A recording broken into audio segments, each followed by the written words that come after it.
Last క్లాస్లో ఏం నేర్చుకున్నామంటే inverse trigonometric function యొక్క గ్రాఫ్స్ నేర్చుకున్నాం. వాటి యొక్క డొమైన్స్ రేంజెస్ గురించి మాట్లాడుకున్నాం. సో ఒకసారి మళ్ళీ ఆ గ్రాఫ్స్ డొమైన్స్ రేంజెస్ ఒకసారి మళ్ళీ ఇక్కడ రాస్తాను, ఒకసారి మళ్ళీ చూసుకోండి. ఇన్వర్స్ ట్రిగోనోమెట్రిక్ ఫంక్షన్స్ ITF, ఇందులో మనం డొమైన్స్ రేంజెస్ గురించి మాట్లాడతాం. సో ఫంక్షన్ ఏదైతే ఉందో ఆ ఫంక్షన్ రాస్తున్నాను ఫస్ట్ కాలంలో ఫంక్షన్. సో డొమైన్, ఆ ఫంక్షన్ యొక్క డొమైన్, ఆ ఫంక్షన్ యొక్క range. Okay,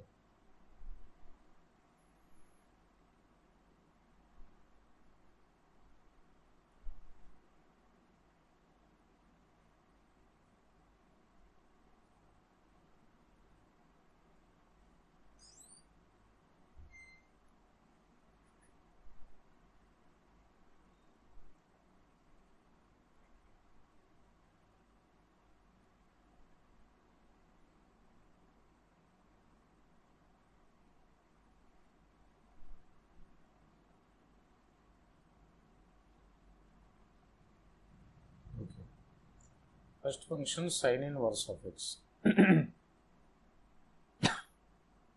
So sin inverse of x, sin inverse of x యొక్క డొమైన్ ఏంటంటే sin x యొక్క రేంజ్. sin x యొక్క రేంజ్ ఎంత?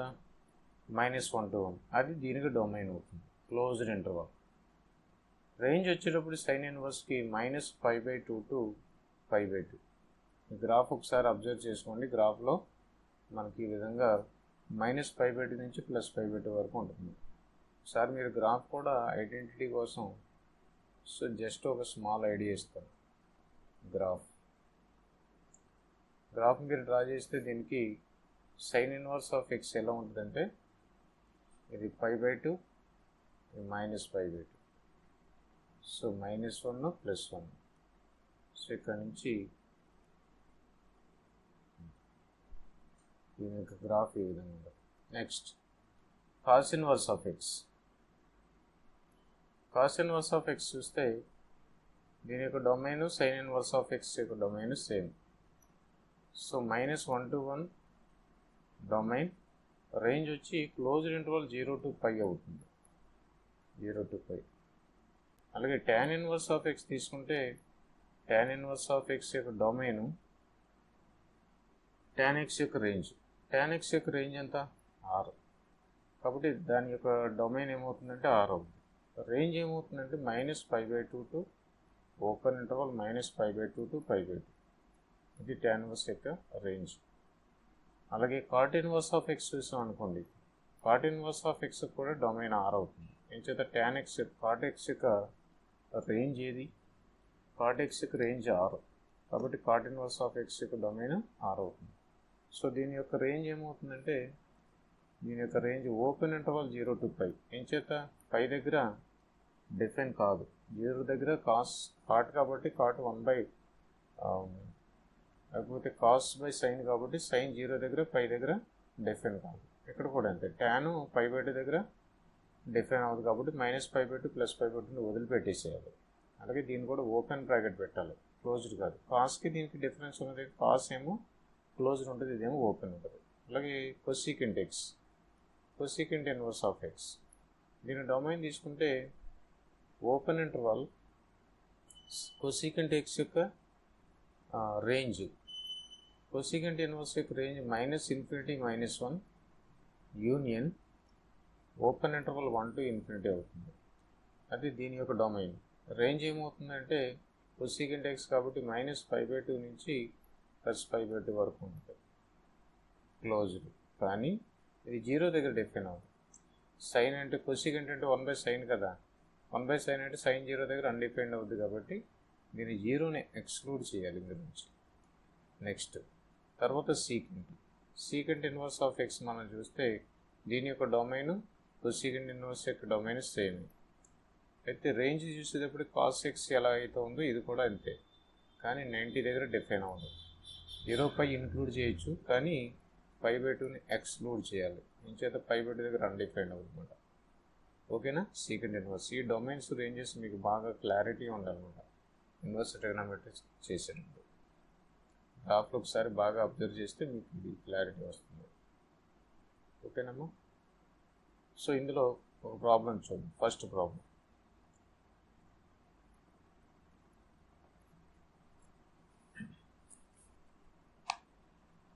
f of x is equal to sin inverse of x. Let f of x is equal to sin inverse of x. Secant inverse of x. F of x is equal to secant inverse of x. Secant inverse of x plus tan inverse of x. ఇది ఒక function అనమాట. Then f of x is real for, then f of x is real for, ఇది real ఎప్పుడు అవుతుంది? ఇది real ఎప్పుడు అవుతుందంటే దానికి కావలసిన డొమైన్ ఏ డొమైన్లో అయితే డిఫైన్ అయిందో ఆ డొమైన్లో ఇది రియల్ అవుతుంది. కాబట్టి what is the domain of secant inverse of X? Secant inverse X యొక్క డొమైన్ ఏంటి, tan inverse of X domain ఏంటో మనం చేయాలి. So domain of secant inverse of X, secant inverse of x is real when x belongs to ఏ ఇంటర్వల్లో ఉండాలి? ఇది secant inverse x define అవ్వాలంటే secant inverse యొక్క డొమైన్లో ఉండాలి. అంటే -∞ -1 యూనియన్ 1 to ∞ ఈ ఇంటర్వల్లో ఉండాలన్నమాట. అప్పుడు అలాగే tan inverse of x real అవ్వాలంటే tan inverse of x is real when, ఎప్పుడు రియల్ అవుతుంది అంటే ఎక్స్ బిలాంగ్స్ టు ఆర్ మీద. tan ఇన్వర్స్ x యొక్క డొమైన్ ఏంటి? రియల్ నెంబర్ సెట్టే కదా. సో రియల్ నెంబర్ సెట్ మీద ఇది డిఫైన్ అవ్వాలి. కాబట్టి ఈ రెండింటి యొక్క ఇంటర్సెక్షన్ మనకు కాంపౌండ్ ఫంక్షన్ కాబట్టి ఇది రెండిట్లో రెండు ఫంక్షన్స్ ఉన్నాయి కాబట్టి ఈ రెండింటి యొక్క ఇంటర్సెక్షన్ తీసుకోండి. Therefore required domain is equal to required value is equal to, so first ఉన్న దానికి domain of secant inverse of x, domain of secant inverse of x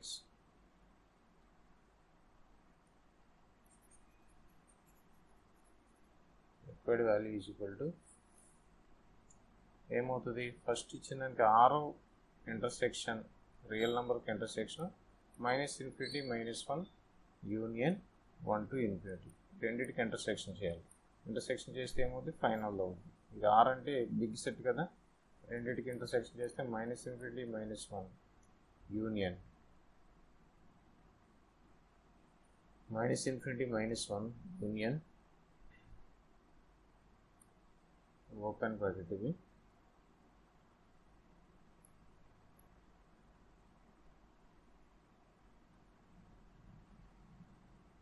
union 1 to ∞. ఇది required value. So this is a first example. Let us try second example.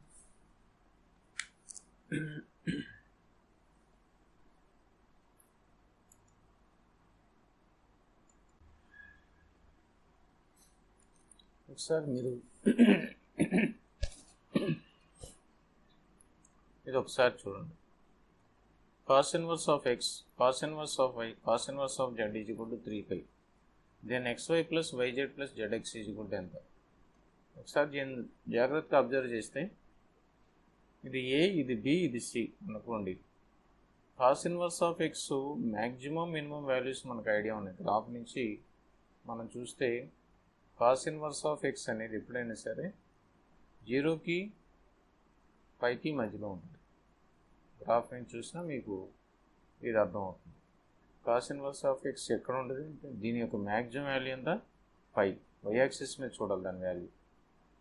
A X తీసుకున్నా దీని domain ఏంటంటే -1 నుంచి 1 వరకు, -1 నుంచి 1 వరకు డిఫైన్ అయింది. ఇది రిస్ట్రిక్టెడ్ డొమైన్. సో ఇక్కడ నుంచి 0 నుంచి 5 వరకు ఉంటుంది. ఓకే, కాబట్టి maximum value of cos X lies between 5.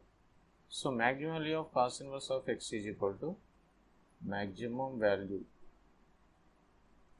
of cos inverse of x is equal to cos inverse of x is equal to 5. కాబట్టి ఇక్కడ ఏమన్నాడు? 3π అని ఇచ్చాడు. అంటే ఈ 3π ఎప్పుడు పాసిబుల్ అవుతుందంటే అన్నీ కూడా పైకి ఈక్వల్ అవుతాయి. It is possible given equation అన్నది. So given equation is possible.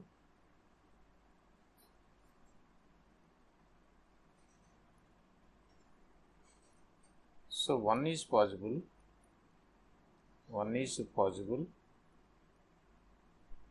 only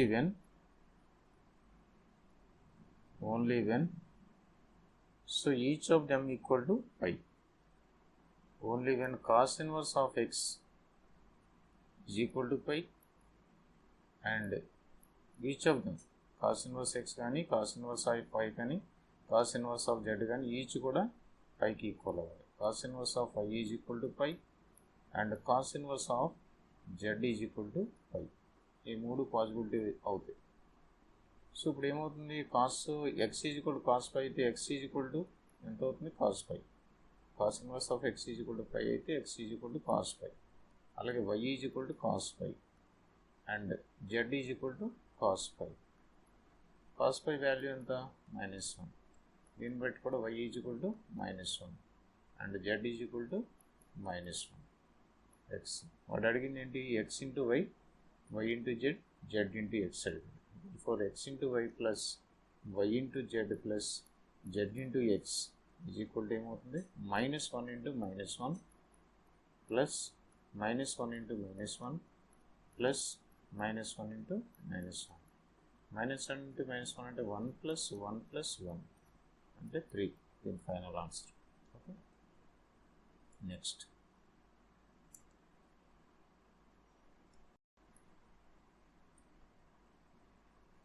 So next we discuss some properties of inverse trigonometric functions. Properties of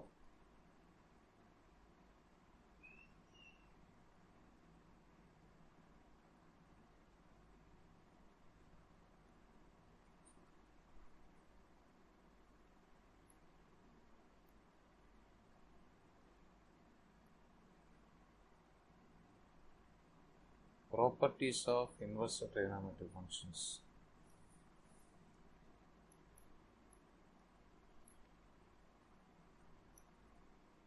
Inverse trigonometric functions.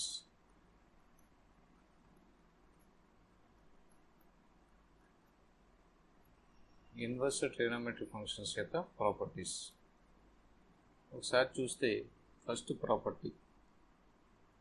Property number 1, sin inverse of sin theta is equal to theta. ఎప్పుడవుతుందంటే అది for all theta belongs to the domain, దాని యొక్క principal డొమైన్లో ఉంటాయి. అంటే -π/2కి +π/2కి మధ్యలో ఉంటే కనుక ఈ వాల్యూ ఎంత అవుతుంది, theta అవుతుంది క్లియర్గా. అలాగే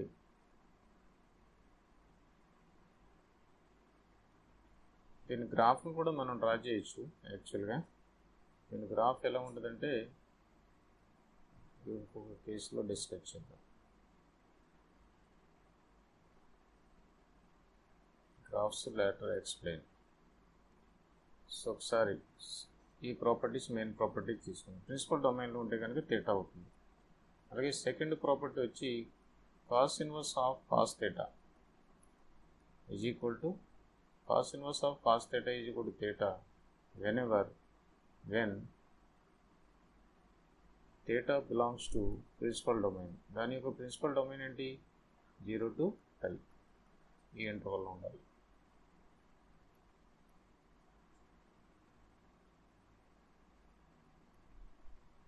నెక్స్ట్ థర్డ్ వన్ వచ్చి tan inverse of tan theta is equal to theta when theta belongs to దాని యొక్క ప్రిన్సిపల్ డొమైన్ ఏదంటే -π/2 to π/2 ఓపెన్ ఇంటర్వల్. అలాగే ఫోర్త్ పాయింట్ వచ్చి tan ఇన్వర్స్ అయింది కదా, cot ఇన్వర్స్ రాద్దాం. cot inverse of cot x or cot theta is equal to ఎంత అంటే theta whenever theta belongs to, దీని యొక్క ప్రిన్సిపల్ డొమైన్ ఏంటి, ఇది క్లోజ్డ్ ఉంది కదా, కాస్కి కాట్కి ఒకలాగానే ఉంటుంది. కానీ ఇది ఓపెన్ ఇది క్లోజ్డ్ అవుతుంది కాస్ లెక్కలో. కాట్కి వచ్చేటప్పటికి ఆ 2 పాయింట్ల దగ్గర కాస్ అంటే సైన్ డినామినేటర్లోకి వస్తుంది కాబట్టి డిఫైన్ కాదు కాబట్టి ఓపెన్ చేయాలి. ఓపెన్ అంటే రెండింటిని ఎక్స్క్లూడ్ చేయాలి. అలాగే ఫిఫ్త్ పాయింట్ వచ్చి secant inverse. Secant inverse of secant theta is equal to theta whenever theta belongs to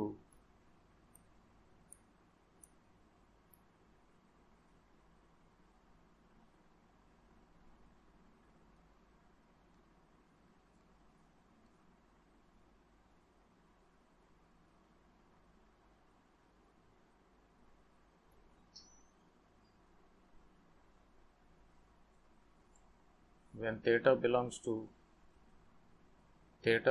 to secant theta వచ్చి -infinity -1 union 1 to infinity 1 closure తీసుకోండి, closed interval 1 to infinity closed 1 to infinity closed.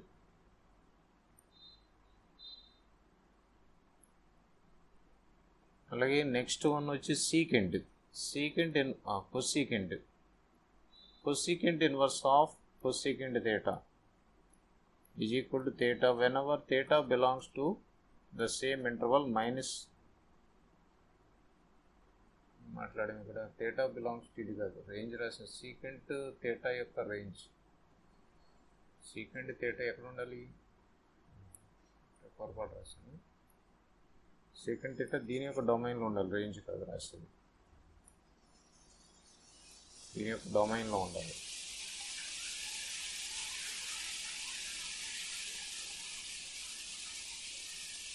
Domain ఏంటి, secant theta యొక్క domain ఏంటి అంటే 0 to closed interval 0 to pi minus pi by 2. అలాగే ఇక్కడ secant inverse of secant theta is equal to ఇక్కడ ఏమవుతుంది, ఈ cosecant అంటే minus pi by 2 to pi by 2 minus exclude చేయాల్సింది 0ని. సో ఇది దీని యొక్క డొమైన్.